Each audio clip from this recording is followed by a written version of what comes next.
नमस्कार, मैं हूं रसिका पांडे। आप देख रहे हैं जी मध्य प्रदेश छत्तीसगढ़। छत्तीसगढ़ की सियासी फिजा में चुनावों की महक तेजी से घुल रही है। चुनावों का ऐलान होने से कुछ ही दिन बचे हुए और उससे पहले एड़ी चोटी की जोर लगाया जा रहा है। सत्ता के सिंहासन पर काबिज होने की रेस में दिग्गजों की दौड़ शुरू हो चुकी है और इसी कड़ी में अमित शाह और राहुल गांधी छत्तीसगढ़ की धरती पर फिर कदम रखने वाले हैं।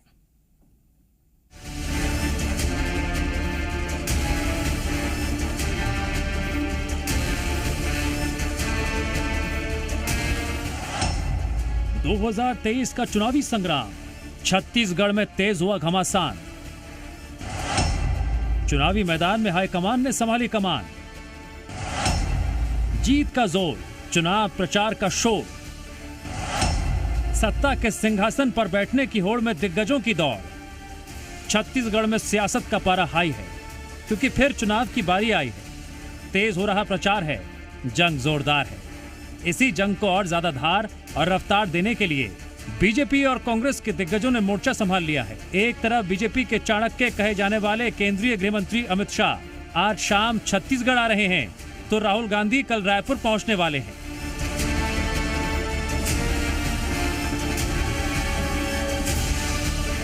बीजेपी के केंद्रीय नेतृत्व का पूरा फोकस इस वक्त छत्तीसगढ़ पर है। अमित शाह 2 दिन छत्तीसगढ़ में रहेंगे। रायपुर पहुंचते ही अमित शाह सबसे पहले कोर कमेटी की बैठक लेंगे।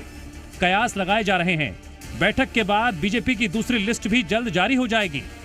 कल अमित शाह सुबह 11 बजे पंडित दीनदयाल उपाध्याय ऑडिटोरियम में एक कार्यक्रम में बघेल सरकार के खिलाफ आरोप पत्र जारी करेंगे। जानकारी के मुताबिक इस आरोप पत्र में 50 से ज्यादा बिंदुओं को शामिल किया गया है, जिसमें सरकार के खिलाफ भ्रष्टाचार और वादा खिलाफी का आरोप लगाया गया है। आरोप पत्र जारी करने के बाद अमित शाह सरायपाली में आयोजित जनजातीय सम्मेलन में अभिनंदन कार्यक्रम में शामिल होंगे। साथ ही जनसभा को भी संबोधित करेंगे। छत्तीसगढ़ में कांग्रेस से आगे निकलते हुए बीजेपी ने चुनाव के ऐलान से पहले ही अपने 21 प्रत्याशियों की पहली लिस्ट जारी कर दी। अमित शाह जब भी आते हैं तो पूरा होमवर्क करके आते हैं। वो जितनी भी बार छत्तीसगढ़ आए उसके 1-2 दिन में बड़े फैसले सामने आए। इससे पहले अमित शाह 22 जून को दुर्ग आए थे, जहां उन्होंने बड़ी आम सभा को संबोधित किया था। इसके बाद अमित शाह 5 जुलाई और 22 जुलाई को रायपुर आए थे। अब करीब 40 दिन बाद अमित शाह एक बार फिर चुनावी रणनीति पर मंथन के लिए छत्तीसगढ़ में दस्तक दे रहे हैं। 2 सितंबर यानी कल का दिन छत्तीसगढ़ में सियासत का सुपर शनिवार होने वाला है। एक तरफ अमित शाह बघेल सरकार के खिलाफ हुंकार भरते नजर आएंगे, दूसरी तरफ कल ही कांग्रेस सांसद राहुल गांधी भी छत्तीसगढ़ आ रहे हैं, जहां वो नवा रायपुर के मेला ग्राउंड में आयोजित राजीव युवा मैदान सम्मेलन में शामिल होंगे और युवाओं से मुखातिब होंगे। कांग्रेस की नजर यूथ वोट बैंक पर है। छत्तीसगढ़ में करीब 4,43,000 युवा पहली बार अपने मताधिकार का इस्तेमाल करेंगे। लिहाजा युवाओं को अपने घेरे में लेने के लिए कांग्रेस युवा सम्मेलन आयोजित कर रही है। 2023 के रण में एक तरफ कांग्रेस है, जिसने छत्तीसगढ़ को पार्टी के मजबूत गढ़ के रूप में स्थापित कर दिया है। दूसरी तरफ बीजेपी, जिसने 15 साल तक सूबे की सत्ता पर राज किया। कांग्रेस के सामने सत्ता बचाने की चुनौती है, तो बीजेपी के सामने खोई जमीन वापस पाने की। ब्यूरो रिपोर्ट, जी मीडिया।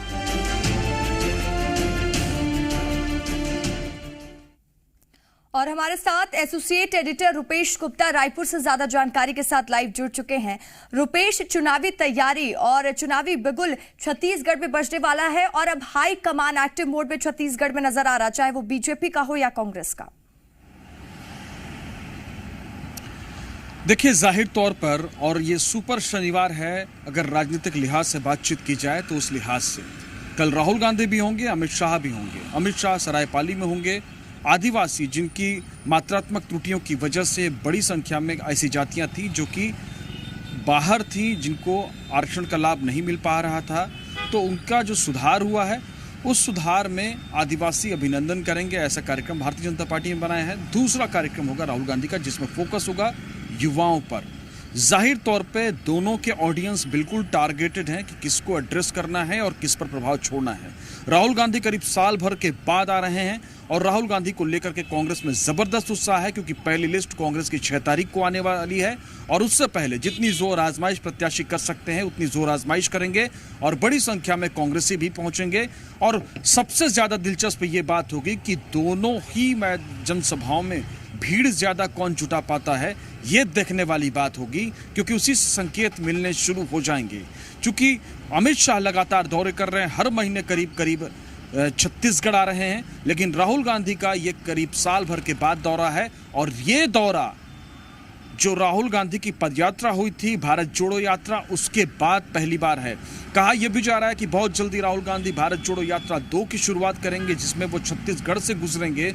तो जाहिर तौर पे बड़ी संख्या में उनके साथ, जैसा कि पहली बार हुआ था कि युवा उनके साथ थे, जो कांग्रेस पार्टी के यूथ वर्कर्स थे, उन्होंने लगातार राहुल गांधी के साथ दौरे किए थे। तो उसके मद्देनजर राहुल गांधी के साथ दौरा करने वाली टीम में वो लोग शामिल होंगे। इस लिहाज से काफ़ी महत्वपूर्ण है राहुल गांधी का ये दौरा, क्योंकि यहाँ के जो सियासी समीकरण हैं उसमें भी अंदर खाने बहुत सारी चर्चाएं चलती रहती थी। चूंकि लंबे समय से राहुल गांधी नहीं आ रहे थे, इस बीच में मल्लिकार्जुन खड़गे 2 बार आ गए, प्रियंका गांधी आ गई, लेकिन राहुल गांधी उसके बाद सिर्फ कांग्रेस के अधिवेशन में आए। लेकिन उस तरह से कार्यकर्ताओं से जो इंटरेक्शन होने की बात थी, तो वो इंटरेक्शन नहीं हो पाया है।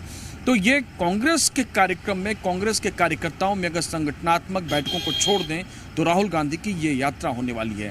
हालांकि राष्ट्रीय अधिवेशन में राहुल गांधी आए थे, लेकिन वो राष्ट्रीय स्तर के कांग्रेस का अधिवेशन था जिसमें कि प्रोटोकॉल्स थे और जिसमें कि जमीनी कार्यकर्ता नहीं थे, बल्कि चुने हुए जो प्रतिनिधि हैं कांग्रेस पार्टी में, संगठन में, उनको शामिल किया गया था। लेकिन यहाँ पे मौका होगा आम पब्लिक से इंटरैक्ट करने का, प्रदेश के युवाओं से इंटरैक्ट करने का।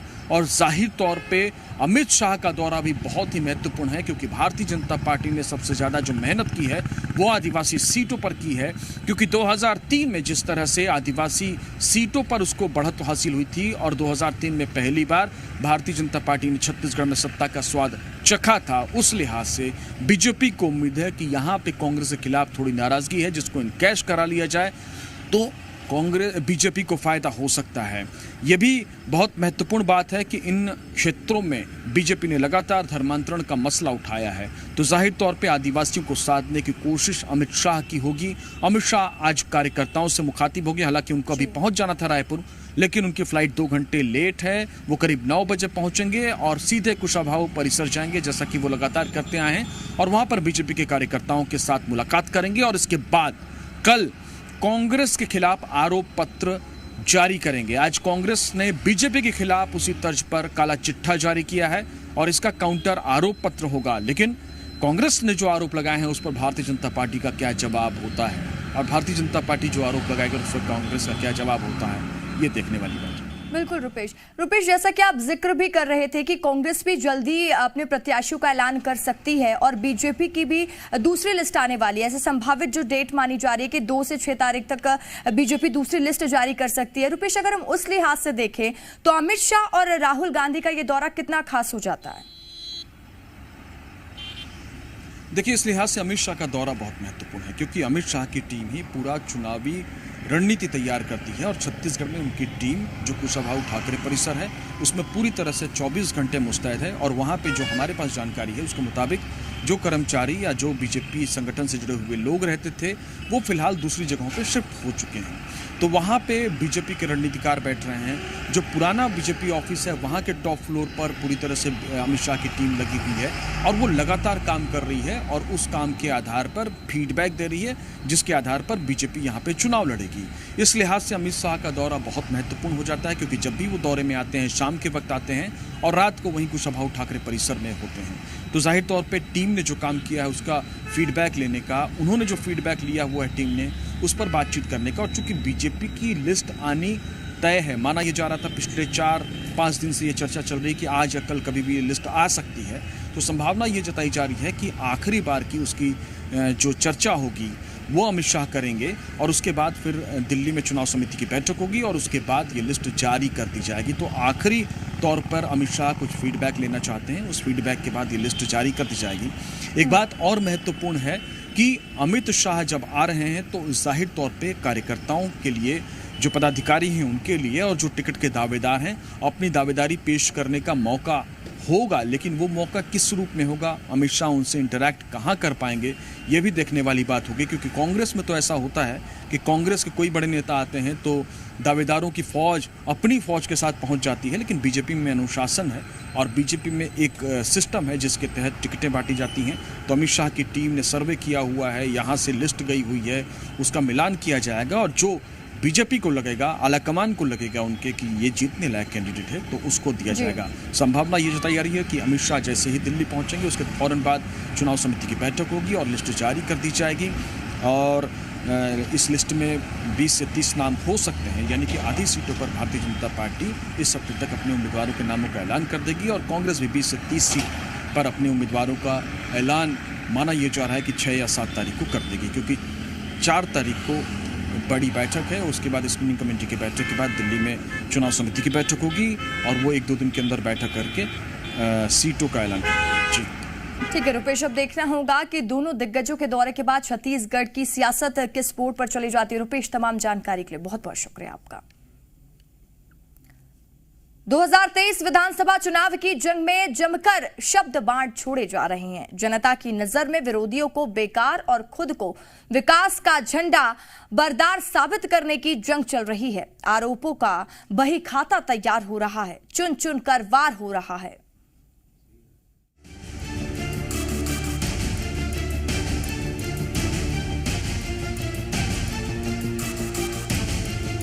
छत्तीसगढ़ में आरोपों की धार तेज है और वार पलटवार का दौर चरम पर है।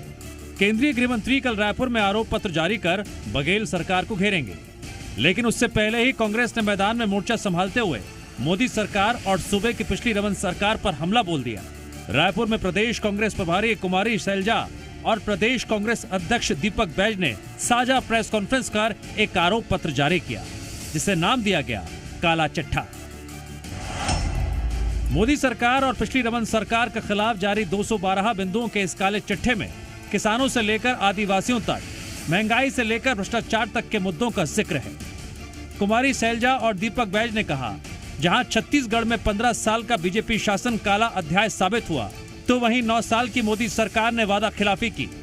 केंद्र के नेता छत्तीसगढ़ में झूठ की राजनीति करने की कोशिश करते हैं। कांग्रेस के नेताओं को प्रताड़ित किया गया। बीजेपी आदिवासी और गरीब विरोधी पार्टी है, इसीलिए आरक्षण संशोधन विधेयक राजभवन में अटकाए हुआ है। 400 रुपए का सिलेंडर 1100 रुपए का हो गया है। पेट्रोलियम पदार्थ पर 30 लाख करोड़ की मुनाफाखोरी कर डकैती डालने का आरोप भी केंद्र सरकार पर लगाया गया है। जो केंद्र सरकार का रवैया और इनके कारनामे हैं, बल्कि मैं कहना चाहूंगी काले कारनामे, वो भी जनता के सामने रखना बहुत ज़रूरी है। और ख़ास तौर से आप सभी लोग जो छत्तीसगढ़ के हमारे मीडिया के साथी हैं, आप देख रहे हैं